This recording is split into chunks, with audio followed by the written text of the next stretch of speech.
اعوذ باللہ من الشیطان الرجیم بسم اللہ الرحمن الرحیم الحمد للہ رب العالمین وصلی اللہ علی سیدنا محمد وآلہ الطاہرین. قال اللہ الحکیم فی کتابہ الکریم واعبدوا اللہ ولا تشرکوا بہ شیئا وبالوالدین احسانا وبذی القربى والیتامى والمساکین والجار ذی القربى والجار الجنب والصاحب بالجنب.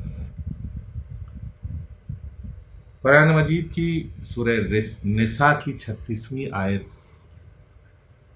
جو میں نے آپ کی خدمت میں پیش کی، اس میں سارے پہلوؤں کی طرف اس گفتگو میں توجہ نہیں کرنا ہے. اصل میں انسان جس جگہ زندگی بسر کرتا ہے اس جگہ اس کے کچھ فرائض ہیں، اس کے کچھ حقوق ہیں. جہاں زندگی بسر کرتا ہے وہاں اس کے ارد گرد رہنے والے افراد کا حق بھی اس کے اوپر ہے، اور خوشگوار ماحول پیدا کرنے کی بھی ضرورت ہے. یہ خوشگوار ماحول کیسے پیدا ہوگا؟ جب پڑوس کے لوگ اور عزیز و اقارب کے لوگوں کے ساتھ ہمارا حسن سلوک جاری رہے، ہمارا اچھا برتاؤ جاری رہے.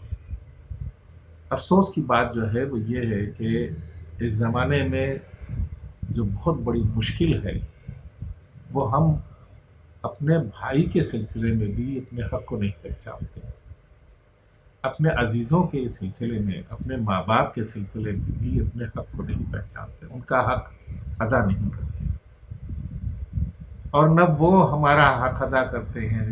مثلا اسی طرح سے ہم اپنے پڑوس کے حق، رشتہ داروں کے ساتھ ساتھ پڑوسیوں کے حق کو ادا نہیں کرتے.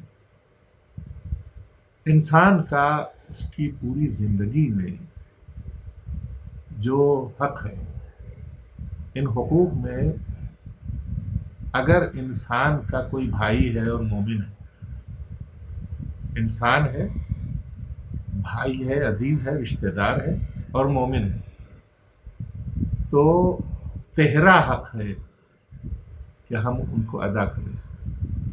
ایک انسان ہونے کی حیثیت سے، ایک عزیز و بھائی ہونے کی حیثیت سے، اور ایک ہمسایہ ہونے کی حیثیت سے. یہ تینوں حقوق جو ہے وہ سب کے لیے ہیں اور سب کے اوپر لاگو ہوتے ہیں. اگر انسان مومن ہے اور بھائی ہے تو تہرا حق، اگر انسان رشتہ دار نہیں ہے، مسلمان ہے اور ہمارا اسلامی اعتبار سے بھائی ہے تو دوہرا حق ہے، اس کو ادا کرنا چاہیے. اور اگر انسان صرف انسان ہے اور ہمارا ہم مذہب نہیں ہے، یہودی ہے، ہندو ہے، کوئی بھی ہے، تو ایک حق تو بنتا ہے کہ اس حق کو ادا کیا جائے انسان ہونے کی حیثیت سے. لیکن ہم پہلی منزل میں ہی اپنے کو ناکام کیے ہوئے ہیں کہ ہم جو تہرا حق ہے ایک انسان کا دوسرے انسان کے اوپر، کہ رشتہ دار ہونا، انسان ہونا اور با ایمان ہونا، یہ تین حق جو لاگو ہوتے ہیں، ان میں سے کسی حق کو ہم ادا نہیں کرتے، اور یہ دنیا میں سب سے پریشانی کا باعث ہے. اسی طرح سے دوہرا حق جو ہے انسان ہونا اور مسلمان ہونا، ان دونوں حقوق کو ادا نہیں کرتے.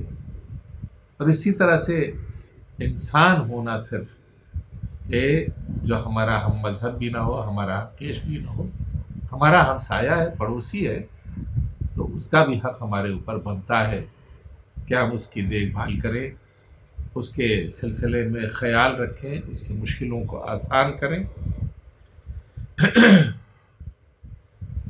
پیغمبر اکرم صلی اللہ علیہ وآلہ وسلم کے اس قول کو امیر المؤمنین نے اپنی وصیت میں شامل کیا ہے۔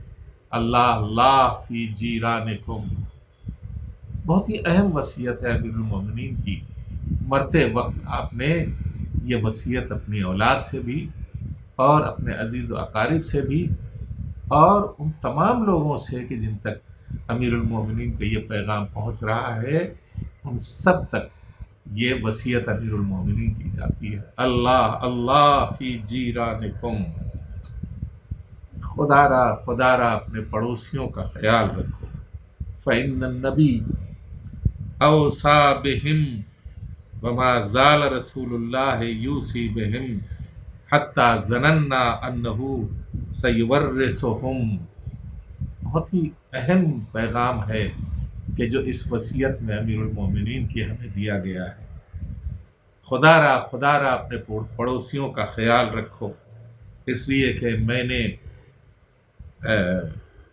نبی کریم کی یہ بات امیر المؤمنین نے نقل کی۔ اوصی بہم، نبی کریم نے وصیت کی ہے پڑوسیوں کے بارے میں۔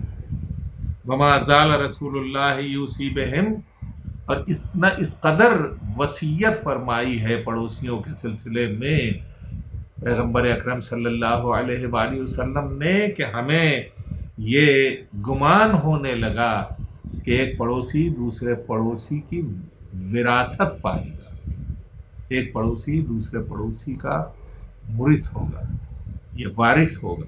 یہ چیزیں جو ہیں ہمیں یہ سوچنے پر مجبور کرتی ہیں کہ اگر ہم پڑوسیوں کے حقوق کو ادا کریں تو کبھی کوئی جھگڑا، کوئی لڑائی، کوئی نفرت، کوئی عداوت ماحول میں ایجاد ہی نہیں ہو سکتی، اور ہم وہ خوشگوار زندگی بسر کریں کہ جس کی بنیاد کے اوپر اسلام کی تعلیم کے تحت ہم ایک جنتی زندگی بسر کریں گے اسی دنیا میں۔ امید ہے کہ ہماری یہ گفتگو سننے والوں کو اور دیکھنے والوں کو پسند آئی ہوگی۔ السلام علیکم ورحمۃ اللہ وبرکاتہ۔